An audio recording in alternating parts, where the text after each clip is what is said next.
Bethany Mandel. She's a contributing writer for the Deseret News, editor of Heroes of Liberty book series, and the latest target last night of a man once known as Keith Olbermann. That's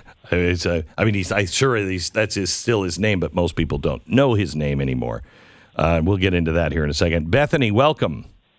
Thank you so much for having me. You bet. So we were talking about this yesterday in a meeting, and I don't understand it. The baby formula shortage, I don't know why nobody is doing anything about it. And this bothers me that we're living in a country that is now just expected to, get over it. And that's not America. So No, it's not. So what's happening with this? Take us from the problem to possible solutions. Sure. So, everyone is having supply chain issues across the board, from, everything from lumber to, the car chips. Yeah. So, it turns out that there are consequences to shutting down your economy for a year and a half. Huh. Shocking. Yeah. Shocking probably to all your listeners, but there are unintended consequences to such an action. And this is one of those unintended consequences. Almost 50% of the baby formula that our babies in America use is made in China. And, Shanghai is currently locked down. You can't get things on and off boats to and from China. So there's a lot of that going on. There's a lot of sort of staffing issues across the board that are leading, to drugstores and all these department stores having a hard time getting things on the shelves. But the sort of major precipitating factor was a massive recall at one of the biggest formula companies called Abbott. And they found that there was a bacteria that had made its way into the formula cans that was extremely dangerous to babies. And 2 babies died. So it wasn't a super duper overreaction on their part, but they decided to, in my personal opinion, do a recall that was maybe a little bit too broad. And they pulled a lot of formula off the shelves. And there was no real plan for how do we replace it in the marketplace. And so there's also not really been a plan to test the formula that they pulled off the shelves to see if it was in fact safe. And it wasn't, hang on just a second, but it wasn't that they just pulled this all off. They also shut the factory down, and the factory's still not operating. Yeah, because they had to clean it. There was a bacterial infection so severe that it killed 2 babies and hospitalized, I think, 6. So, it was a really serious thing, and parents have to know that, what they're feeding their baby is safe. But this is sort of the lack of urgency that we see on the part of the government in so many ways that we've really gotten a window into in the last 2 years. A total lack of urgency to treat this as an emergency. One of my sort of favorite stories about this is during COVID, we learned that the vaccine was somewhat dangerous to teenage boys, that it was causing heart issues. And the FDA scheduled a meeting 3 weeks away on Juneteenth. And then when Juneteenth became a national holiday, they were like, we're going to honor that holiday. We're just going to push it back another few weeks. And so we were administering a vaccine to teenage boys that was potentially, life-threatening to their hearts. And FDA pushed it off for 5 weeks. And that sort of lack of urgency and government bureaucracy that we saw with, hearts of teenage boys, we're seeing the same thing with formula right now. So, it's crazy. This is why, centralized planning never works. Mm-hmm. It just never works, because the people in charge of all of it that have to give the go-aheads and everything else, they're government workers and not necessarily, the fastest or understand the concerns down the line. We're competent. Let's be honest. What'd you say? We're the most competent. Let's be honest. Yeah. All of us have sat in the DMV before, and those are the people right now who are sitting on the manufacturers' ability to get food out. What is the company waiting for from the government? They have to get the okay that everything is safe and that everything is sanitary and that they can, release everything that they've pulled off the shelves.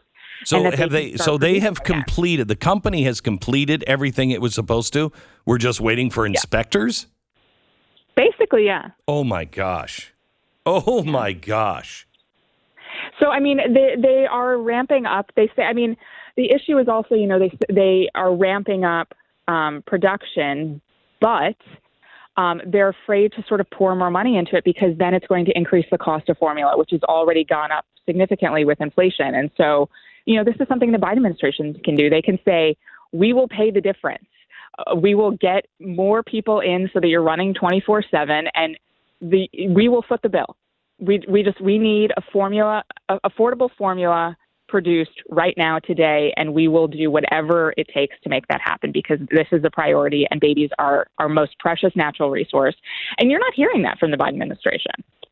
And you would be, I'm quite surprised because that sounds like a public-private partnership, and they love those. Yep. Okay, so what is it that parents can do? Because I'm seeing all these warnings. No, don't do anything. I'm not going to let my baby starve. And I'm pretty sure that, I was probably getting a little whiskey in my nipple when I was, growing up with a bottle. They had to have done. A lot.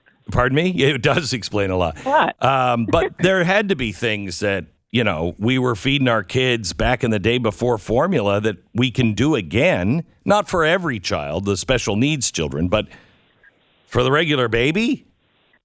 So I'm going to push back a little bit on you with that. So most regular babies who don't have special needs, there's enough switching that you can do that you can find an alternative. If the CVS brand is in stock, you could get the Target brand. There's some wiggle room. Okay, so it's not a shortage. Your average baby. Oh, it's not a shortage for average babies as well. So it is, but not nearly to the extent that it is for babies who are on special formula. The special formula shortage is particularly acute, and those are the majority of the parents that I'm hearing really panicked. The parents with the average baby, no health needs, just can take formula. They can sort of run around to different stores and usually find something in stock. I'm not saying that that's right and that whatever, but but it's not a panic situation. Right, and I think that's if I were that parent, that is what I would do.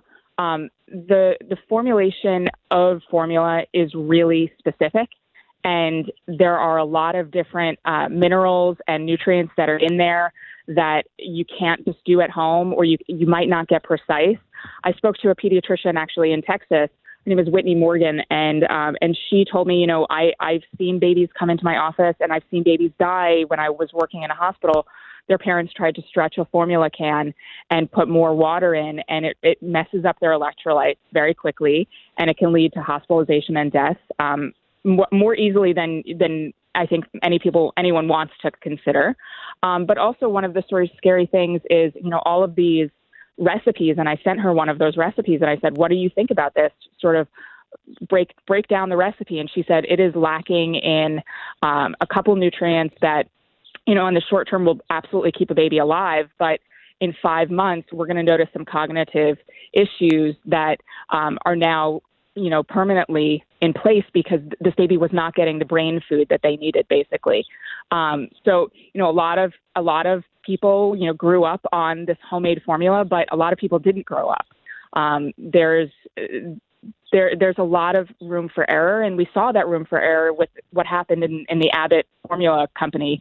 That they had the best safety protocols in the world, and 2 babies died of the bacterial infection. So I would really, really caution parents against DIYing formula because it can go really wrong really fast, and I think it's more dangerous than the shortage.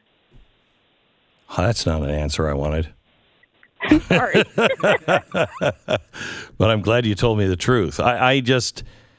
We don't understand how blessed we have been. As we are losing things, nobody thinks of baby formula as, this is, if this would become acute for a long period of time, it would change our society. A lot of babies would die, you don't even think of that because we're so used to having it. Yeah, no, absolutely. And one of the first things that I have 5 kids, and I mostly breastfeed, but I also understand that like life happens. And one of the first things I did when COVID started was buy a couple of cans of formula just in case, because we saw things flying off the shelves, and I was like, you know what? I'm just gonna have a couple cans. I'm breastfeeding my baby right now, but life happens. Things can change, and this is one thing that I'm scared of. I'm scared of flying off the shelves. Mm. Okay, let me switch topics. Can you give me the tweet here, Stu, from Keith Olbermann? I don't know. I mean, I guess he's just sad in his nursing home, tweeting things out. But he came after you yesterday because you were homeschooling. Mother's Day, actually. Mother's Day. Perfect. Yeah, that's good. After Bethany had responded to Steve Schmidt tweet, Keith Olbermann said, "I imagine putting homeschool mom in your bio and not understanding you've just ruined the lives of 5 innocent children." This guy's the worst. That's incredible. Yeah, I mean, he's like a really sad human being, honestly. Like, we have this sort of saying in Yiddish, like nebach, like, oh, this like poor soul. And that's honestly how I feel about him. Like I don't know if you remember, he went after Mitt Romney at Christmas time last year. No. Romney posted a picture of his like beautiful, enormous family that's like perfect in every way. Right. And he tweeted something like, "This is like my worst nightmare," or something. And it's like, that really says a lot about you. Sad. It's really sad. And anybody who can't see that homeschooling, I mean, just what we've learned about the teachers unions and CRT and SEL, all of these things, how do you not see that putting your kids in the wrong school is much, much worse, much worse? Yeah. Yeah. I mean, I live in Montgomery County, Maryland, and the test scores that have been released about what happened over the last 2 years are mind-blowing. Like, oh, I know. The abilities of children in middle school to do math went from like, they were testing at like 60-70% to about 5% on level. I will tell you. That's across the board. Oh, I know. I'll tell you, I'm having a hard time with my kids in high school because it's like they just lost. I don't know. Well, they did. They lost 2 years, and they're just struggling so hard to get anything back. We've just destroyed a generation. Yeah, no, we absolutely have. Thank you so much. I appreciate it, Bethany. God bless. Yeah, thank you so much, Glenn. You bet.